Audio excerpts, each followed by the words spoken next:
In 1893, a sovereign nation was overthrown, not by an enemy, not by a rival empire, by a group of American businessmen, 51 of them, backed by United States Marines. And the world called it progress. The Hawaiian Islands had existed as a recognized kingdom for over a century. It had a constitution. It had a parliament. It had treaties with the United States, Britain, France, and Germany. 44 countries on Earth had formally recognized it as a sovereign nation. And its queen, a woman who composed music, who spoke 4 languages, who had been educated in the finest schools on the island, was running a government that worked. That was the problem, because somewhere in Washington, in the back rooms of sugar corporations, and in the hulls of U.S. Navy warships anchored off Honolulu Harbor, a different plan was forming. And nobody in Hawaii knew it yet.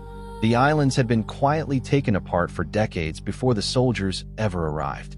American missionaries came first. Then their sons came. And their sons did not open churches. They opened plantations. By the 1880s, American businessmen controlled most of the arable land in Hawaii. They controlled the sugar trade. They controlled the ports. And they had grown impatient with a Hawaiian queen who believed her people deserved rights over their own soil. In 1887, they forced King Kalakaua, Queen Liliuokalani's brother, to sign a document at gunpoint. History calls it the Bayonet Constitution. It stripped the Hawaiian monarchy of nearly all its power. It gave voting rights only to wealthy landowners, most of whom were white Americans. It removed voting rights from most native Hawaiians entirely. The king signed because they had armed men in the room. When Liliuokalani became queen in 1891, she knew exactly what had been done to her kingdom. She drafted a new constitution, one that would restore power to her people. She never got to present it. On January 16, 1893, USS Boston sailed into Honolulu Harbor. It was not there for a diplomatic visit. 162 armed U.S. Marines marched off that ship and positioned themselves around government buildings. They were not ordered there by Congress. They were not ordered there by the president. They were ordered there by the U.S. Minister to Hawaii, John Stevens, a man who had already written to Washington that annexation was, quote, the golden hour to act. The next day, those 51 businessmen, calling themselves the Committee of Safety, walked into the government building and declared the Hawaiian monarchy abolished. No vote, no war, no resistance that had any chance against Marines. Queen Liliuokalani surrendered, but she did not surrender to the men in that room. She surrendered to the United States government directly, because she believed, with everything she had, that once Washington heard what had been done, they would correct it. She was wrong. President Grover Cleveland ordered an investigation. The investigation was damning. His own commissioner reported that the overthrow was illegal, that U.S. forces had directly enabled it, and that the Queen should be restored to her throne. Cleveland agreed. He went to Congress. Congress refused. The businessmen who had stolen the kingdom were already in control of its ports, its trade, its land. And Congress was not going to give that back. Liliuokalani went further. She gathered signatures. 38,000 native Hawaiians signed a petition, in a population that was barely 40,000, begging the United States not to annex their homeland. 38,000 signatures. The petition was presented in Washington in 1897. It was ignored. On July 7, 1898, while the world was distracted by the Spanish-American War, President McKinley signed the Newlands Resolution. Hawaii was annexed, not through a treaty, which would have required a 2/3 Senate vote they did not have.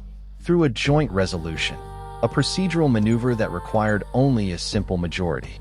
A kingdom of 44 recognized nations was absorbed into the United States through a parliamentary shortcut. The Hawaiian flag was lowered. The American flag went up. And Queen Liliuokalani, under house arrest inside her own palace, wrote music, not in defeat, in protest. She wrote songs that encoded the grief of her people in a language the new rulers could not suppress, because they could not understand it. One of her compositions would later become one of the most recognized Hawaiian melodies in the world. She never stopped fighting. She traveled to Washington. She filed legal claims. She wrote her memoirs. She died in 1917, still waiting for justice that never came. 60 years later, in 1959, Hawaii was made the 50th state of the United States. The vote for statehood did not include the option to become an independent nation again. Native Hawaiians were not given a separate vote. The United Nations had guidelines for decolonization that required a free and fair self-determination process. That process never happened for Hawaii. What did happen 34 years after statehood was an apology. In 1993, the United States Congress passed a resolution formally apologizing to Native Hawaiians for the illegal overthrow of their government.